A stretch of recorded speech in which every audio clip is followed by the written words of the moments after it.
High Anshuman.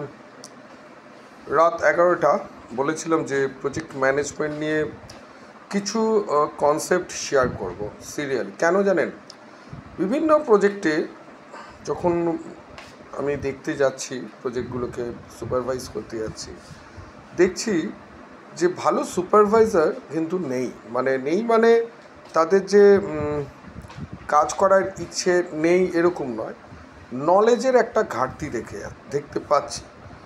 এবং সত্যি কথা বলতে গিয়ে আমরা যে সময় পড়েছি, ধরুন এই জ্ঞানগোজ থেকে বা যাদবপুর থেকে পড়েছি, আমরা বলবো যে আমরা অনেকটা ভাগ্যবান, আমরা সেই সব শিক্ষকদের পেয়েছি। বিশেষ করে যাদবপুরের সোমনাথ স্যার, এডি স্যার, এডিএস। তো এই যে শিক্ষকদের আমরা বা এই অধ্যাপকদের আমরা পেয়েছি, এটা আমাদের কাছে মনে হয় একটা খুব বড় লাখ। এবং এদের হাত ধরেই সত্যি করা, যদিও আমি একদম লাস্ট বেঞ্চের ছাত্র ছিলাম। এবং দেখবেন যে কোনো ইনস্টিটিউশনে দুই ধরনের ছাত্রকে অধ্যাপকরা মনে রাখেন। একটা হচ্ছে খুব মেরিটোরিয়াস, ব্রিলিয়ান্ট, ভালো রেজাল্ট করেছে তাদেরকে। আর একটা হচ্ছে লাস্ট বেঞ্চের ছাত্রদের। তার কারণ হচ্ছে যে তাকে মানে ঘষে ঘষে ঘষে ঘষে মানে বার করতে হয়। এবং এইসব ছেলেদের বার করতে গেলে স্যারেরাও মনে হয় তাদের ছাত্র অবস্থায় যে সমস্ত জিনিস পড়াশোনা করেছেন আর কি, একদম বেসিক থেকে, সেটাও তাদের চর্চা হয়ে যায় এবং তাই জন্য তাদেরকে মনে রাখে বেশি। এই জন্য আমাকে ইউনিভার্সিটির এখন যে সমস্ত বর্তমান অধ্যাপকরা আছে, মোটামুটি আমাকে চেনে যে কেন এত জ্বালিয়ে এসেছি আর কি। তো যাই হোক, সেই জ্বালিয়ে আসি আর যাই আসি, তো যেটুকুনি শিখতে পেরেছি বা এত দীর্ঘদিনের যে অভিজ্ঞতা, সেই অভিজ্ঞতার সূত্রে বলছি যে ভালো সুপারভাইজার বা ভালো বিজনেস এখন ডেভেলপার যাই বলুন না কেন, এখন কিন্তু এটা পাওয়া যাচ্ছে না। এখন এর অনেকগুলো প্যারামিটার্স আছে, কারণ আছে কেন পাওয়া যাচ্ছে না। কিন্তু আমার যেটা একটা ধারণা যে এখনকার মানুষ কি বা এখনকার ছেলেমেয়েরা কি শিখতে চায় না, 100% শিখতে চায়। আমার কোনো জায়গায় মনে হচ্ছে কিছু জায়গায় টিচিংয়ের অভাব আছে এবং সেই অভাবের জন্য এরা ঠিকমতো শিখে বেরোচ্ছে না। এবং একটা ধারণা হয়ে গেছে যে ডিগ্রিটা থাকলেই মনে হয় অনেক কিছু করতে পারি। কিন্তু বর্তমানকালে এরকম আমরা যারা এতদিন ধরে যারা প্র্যাকটিস করছি, আমরা দেখেছি যে ডিগ্রি নিয়ে অনেক ইঞ্জিনিয়ার ঘুরে বেড়াচ্ছেন বিভিন্ন ফিল্ডে, সে কম্পিউটার বলুন, ইলেকট্রনিক্স বলুন, সিভিল বলুন, মেকানিক্যাল বলুন, কিন্তু নলেজ যার কাছে আছে অ্যাটলিস্ট প্র্যাকটিক্যাল ফিল্ডে, তার কাছেই কিন্তু মানুষ দৌড়াচ্ছে। তো এই প্রজেক্ট ম্যানেজমেন্ট এইটার গুরুত্বটা এটাই যে এই যে ডিসকাশনগুলো করছি, যারা অনেক চাকরির জন্য অনেক বেকার ছেলে আছেন, তারা কিন্তু এই সাইট সুপারভাইজারের একটা কাজ জুটিয়ে নিতে পারেন, অ্যাটলিস্ট যদি 3 মাস আমার কথাটা শোনেন। আর আরও বড় বিষয়, যারা নতুন ইঞ্জিনিয়াররা আসছেন, যারা ডেভেলপ করতে আসছেন, যারা কনস্ট্রাকশানের সাথে যুক্ত আছেন, কন্ট্রাক্টর, তাদেরও আমার মনে হয় ব্যবসা পরিচালন করার ক্ষেত্রে বিভিন্ন ক্ষেত্রে আমি তো দেখছি এইসব ল্যাকুনাগুলো রয়ে গেছে। একজন কন্ট্রাক্টর মানে সে শুধু লেবার মিস্ত্রি বাজার থেকে নিয়ে এসে একটা রেট করে দিয়ে কাজ ধরে দিল, কিন্তু কি কাজ করছি, কেন করছি, কী জন্য করা উচিত, সেই বিষয়গুলো বা কোয়ালিটিটা কী হওয়া উচিত, এই যে আমি একটা ব্যবসা করছি, সেই ব্যবসাটা আজকে শুরু করছি, সেটা এমন একটা জায়গায় নিয়ে যাব যে এই থিঙ্কিংটা যে বংশ পরস্পরায় সেটা এক্সপ্যান্ড করবে।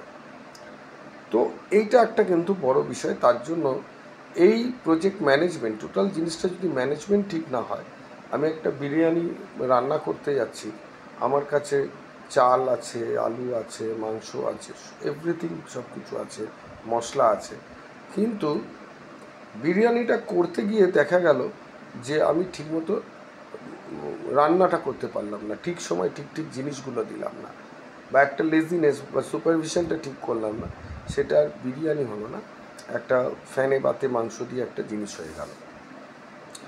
তো এই জায়গাটাকে ম্যানেজমেন্টটাকে ঠিক করা, এবং এটাই গোদা বাংলায় বলা হয় প্রজেক্ট ম্যানেজমেন্ট।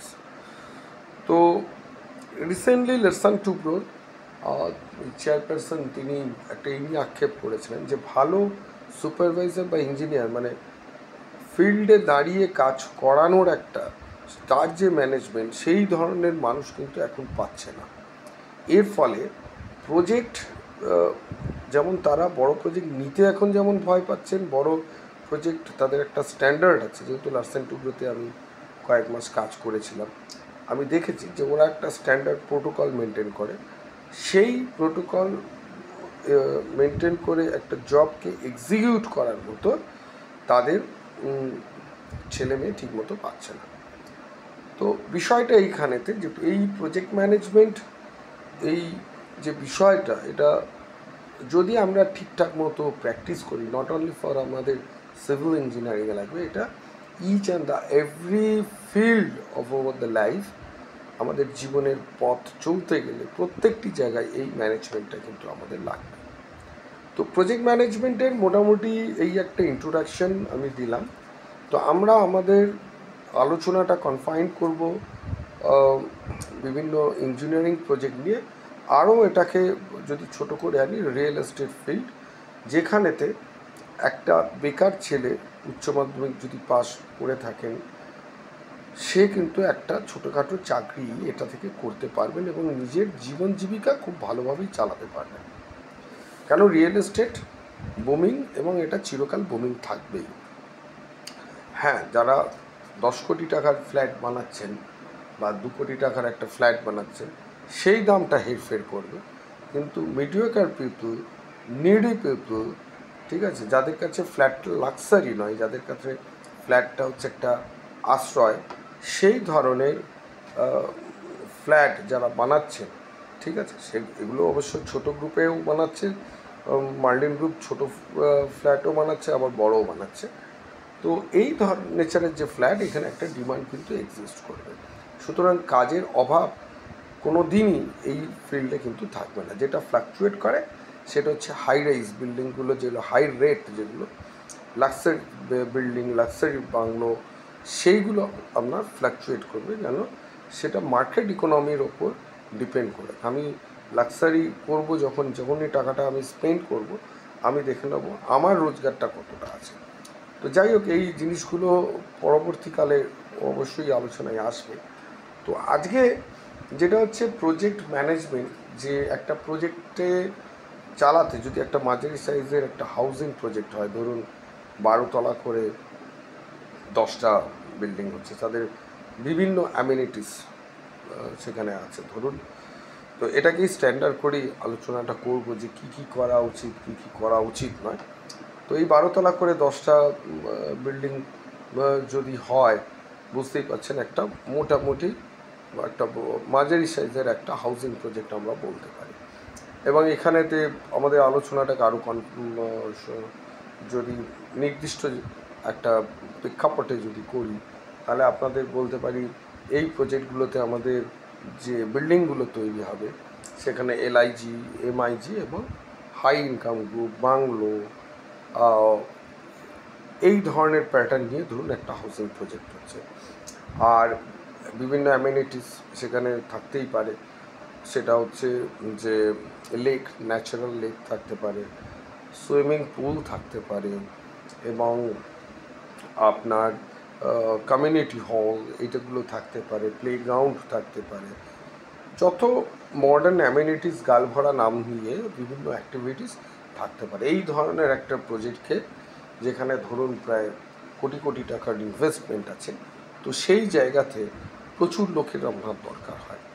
তো এই ধরনের অ্যাক্টিভিটিস যখন করবে একজন প্রজেক্ট ম্যানেজার, তার কি গুণ থাকা উচিত, কি নলেজ থাকা উচিত, আর সে কিভাবে কাজ করবে, তো সেই বিষয়গুলোকে নিয়ে আলোচনা করব। যারা আমার এই ভিডিওটা শুনছো, আমি গ্যারান্টি দিচ্ছি, যদি 6 মাস আমি এটাকে করতে পারি প্রত্যেক দিন, হয়তো 1 দিন 2 দিন গ্যাপ গেলেও যেতে পারে, মানে প্রত্যেক দিন এই 11টার পরই জাস্ট ইন্টারাকশান করতে ভালো লাগে।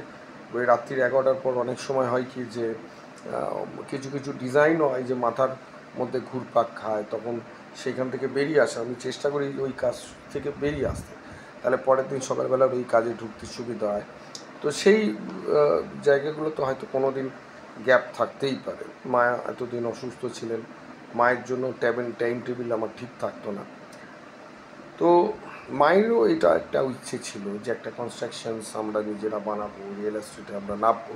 তো যাই হোক, সেগুলো তো আমার ভিডিওর মাধ্যমে রিফ্লেক্ট হবে। তো যে বিষয়টা বলছিলাম, তো আমার মনে হয় যে প্রজেক্ট ম্যানেজমেন্ট যারা এই আলোচনার যে ডিসকাশনগুলো করছি তার বা আমার যে অভিজ্ঞতা 22 বছরের বিভিন্ন ক্ষেত্রে, প্রাইভেট সেক্টর, আমি গভর্নমেন্ট সেক্টর, কর্পোরেট সেক্টর, বিভিন্ন ক্ষেত্রে যে কাজ করেছি, সেই যে অভিজ্ঞতা সেইগুলো শেয়ার করব। এবং এখন যে প্র্যাকটিস করছি সেই প্র্যাকটিসে কী কী ডিফিকাল্টিস হতে পারে, কীভাবে কী করলে সেই সমস্যার সমাধান হতে পারে, সেই বিষয়গুলো নিয়ে আমরা আলোচনা করব।